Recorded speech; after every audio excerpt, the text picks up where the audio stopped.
This is AP News Minute.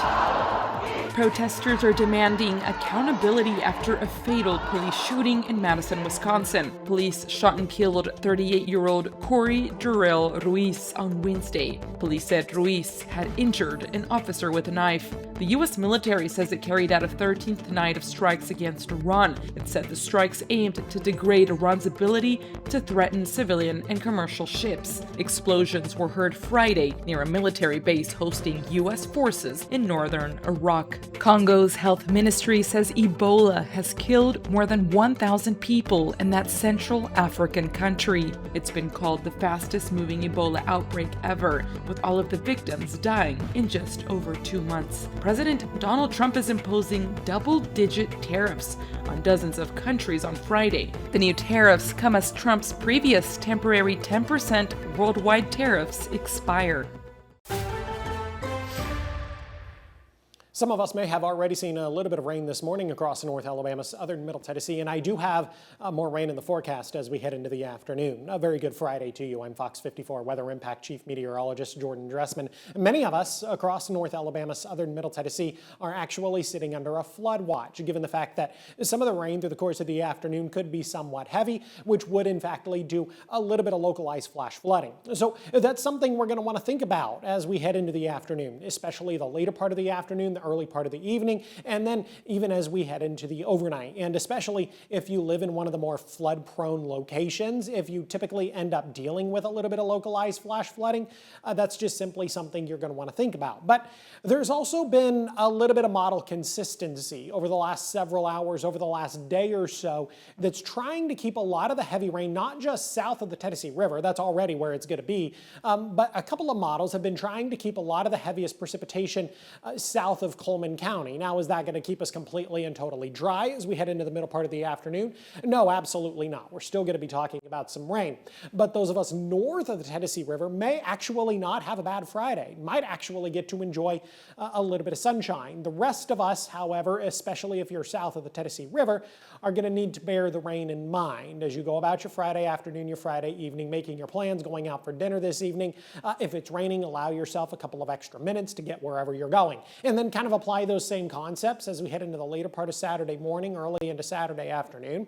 Saturday is definitely not going to be a complete and total wash, but understand that a little bit of rain is going to be possible. A couple of spotty showers might be with us through the overnight and then early into your Sunday morning, so take note of that as you head out the door for Sunday services and Sunday breakfast. But in general, Sunday looks like it's going to be a vast improvement over what I have for you on Saturday. It looks like we're going to get more sunshine on Sunday. Temperatures are going to be a little bit warmer, and we're going to be consistently a little bit drier across the Tennessee Valley. So here's rainfall totals by the time we get to Saturday night. The highest rainfall total is definitely going to be south of the Tennessee River, where some folks could be looking at 1.5 to 2.5 inches on a local level. And if you get right down to an extreme local level, where maybe some of that extremely heavy rain develops for a period of about 15 or 20 minutes, some folks could get a grand total of about 2.5 or 3 inches of rain. Rain chances really begin to slide off on Sunday. Kind of already went over that. Looks like we'll be dry Monday and Tuesday of next week, likely going to be dry on Wednesday, and then going to be dry again by the time we get to next Thursday. Today, not going to be the greatest pool day in the world. Honestly, given the cloud cover and the opportunities for rain, it's not going to be a great pool day. Temperatures also only going to climb into the mid-80s. So it's not even going to be particularly hot outside, mid-80s across all of North Alabama, southern Middle Tennessee. Through the rest of the evening, somewhat consistent, 80 degrees at 8, 78 degrees by the time we get to 9 p.m., dropping just into the mid-70s as we head into the overnight, but there's really nothing unusual about this, right? We should be dropping into the low mid-70s. Then as we head into your Saturday, once again, temperatures climbing into the mid and upper 80s. Those of us that see less rain could talk about temperatures maybe creeping to 90 degrees. I don't necessarily see it happening though. So 87 today, 87 tomorrow, 90 degrees on Sunday. Again, Sunday definitely going to be the better day as we head into the weekend. 94 on Monday, really beginning to warm things up next week. I've got 98 degrees next Tuesday, one of the hottest days we've seen so far this year. 95 degrees next Wednesday and Thursday. And again, next week, rain chances definitely going to be somewhat limited.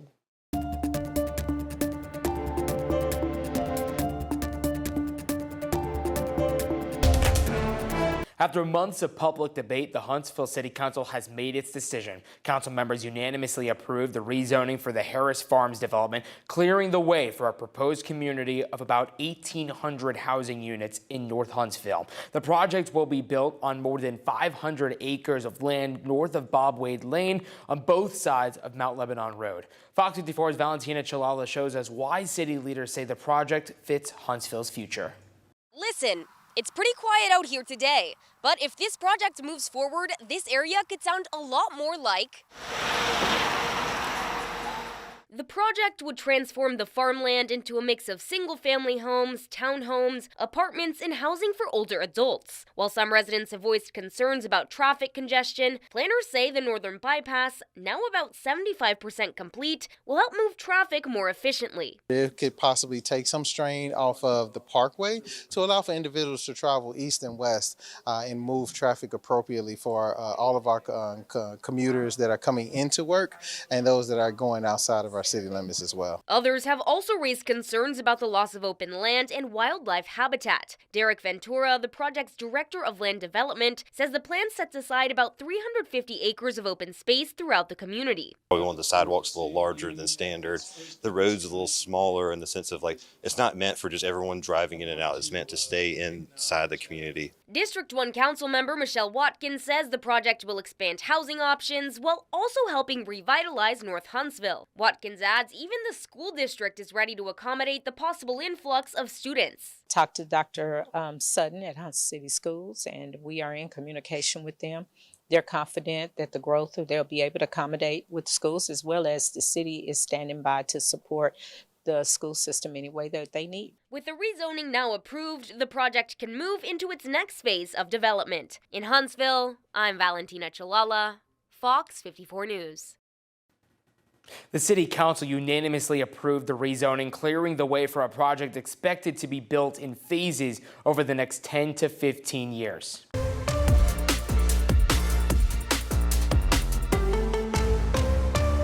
If Jonathan Goldsmith is the most influential man and interesting man in the world, then former Alabama offensive coordinator Lane Kiffin, hands down, must be the most interesting man in the Southeastern Conference, especially because of his antics over the last 9 months.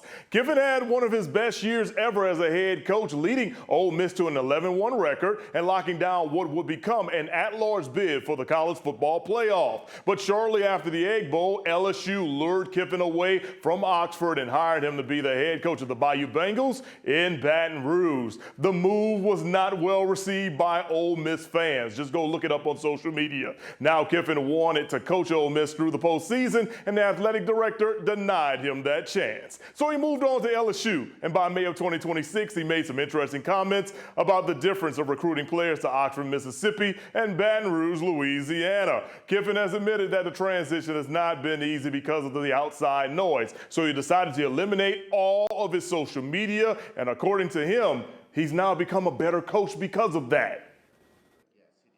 And it really wasn't a plan. And so I got off of all of it, and then it was still on there, and then I said, okay, I'm gonna go to another level, and I just deleted the apps. And it wasn't a long-term plan, and it was really interesting to see as I went through it, because Knox pushing me to do that, challenging me, allowed me to help other players, friends, coaches, to say, man, you should try this sometime, because once you remove something from your life, you start to realize how many other people are addicted to it or need it. Now, Kiffin's departure from Ole Miss got messy for a while, especially when it came to disputes over the hiring of assistant coaches. Despite that, he says that he's focused on the future, and that future is already looking bright with the Bayou Bengals. He's wasting no time putting his stamp on LSU, especially with a top-notch recruiting and transfer class that's built to compete for a national title. It's just different. We're going to make this thing different than anywhere else to go when you combine LSU and us. And you're seeing it. You know, I didn't really want to say it, but you know, when you talk about the changes of places, somebody said it the other day. They said, like a month ago or whatever, they were like, well, he's been here 6 months and he's had more 5-star signees and commits than he did in the previous 6 years combined. You know, that's kind of proof to me of the decision and of the combination of the two, us and LSU.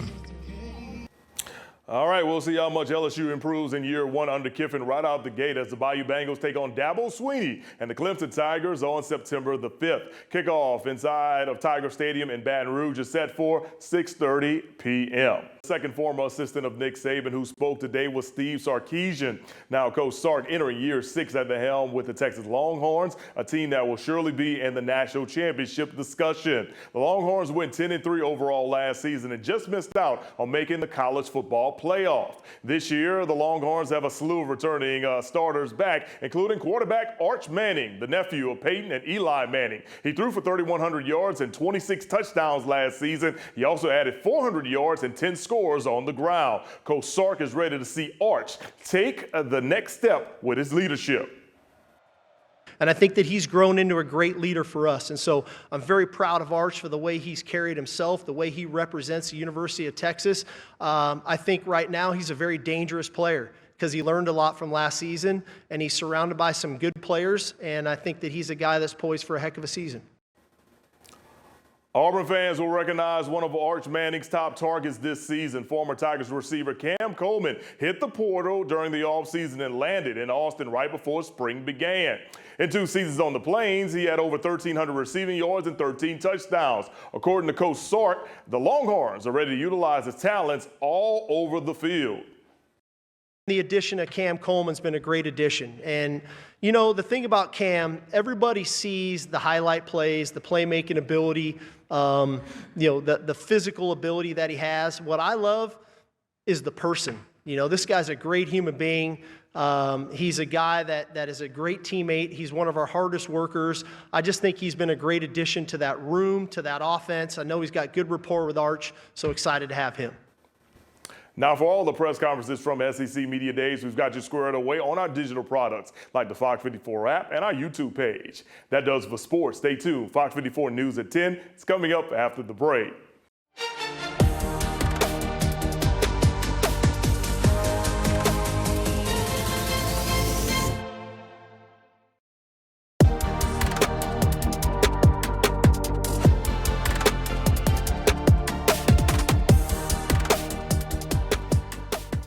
Well, if you're planning to head down to the Alabama Gulf Coast heading into this weekend, it's going to be a nice one. Rain chances remain slim to none, basically, and temperatures going to warm into the low 90s for this upcoming weekend, and it looks like we'll see partly sunshine, so it's going to be a great next 3 days to spend it along the Gulf Coast. Now, maybe you're wanting to spend things by one of the lakes that we have across the Tennessee Valley.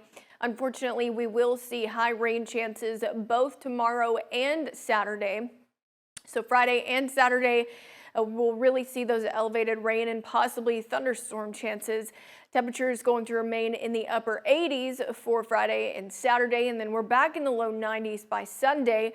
Rain chances will taper off then as well. We'll finally start to see some sunshine and dry out a little bit. Now, maybe you're wanting to just spend things by the pool here in the Huntsville area. Unfortunately, we've got high rain chances too. About a 50% chance for our Friday. Scattered showers and thunderstorms expected. That carries over into Saturday. We could see some thunderstorms heading into Saturday as well. And then looking ahead into Sunday, Sunday will start to dry out here too. And we'll see those high temperatures in the low 90s. Now we'll have to watch heat index values heading into the back half of this weekend and into early next week because we are expected to get really hot once again.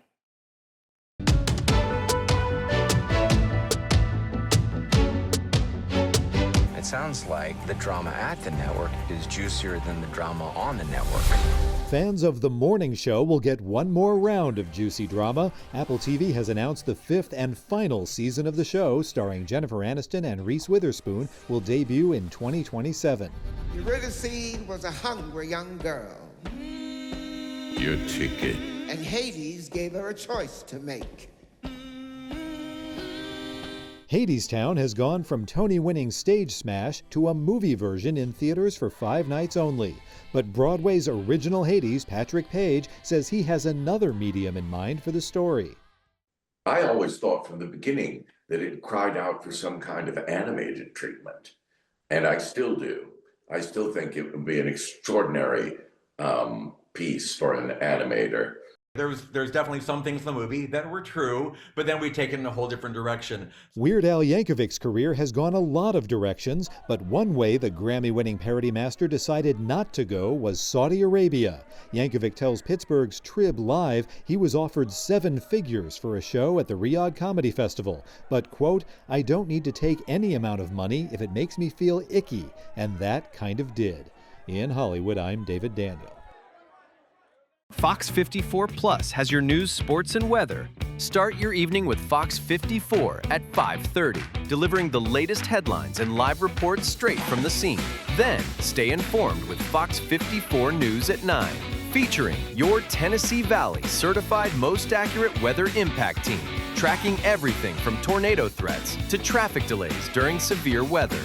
Fox 54 Sports Extra brings you more of what sports fans crave, with deeper insights, expert analysis, and all the action that matters most.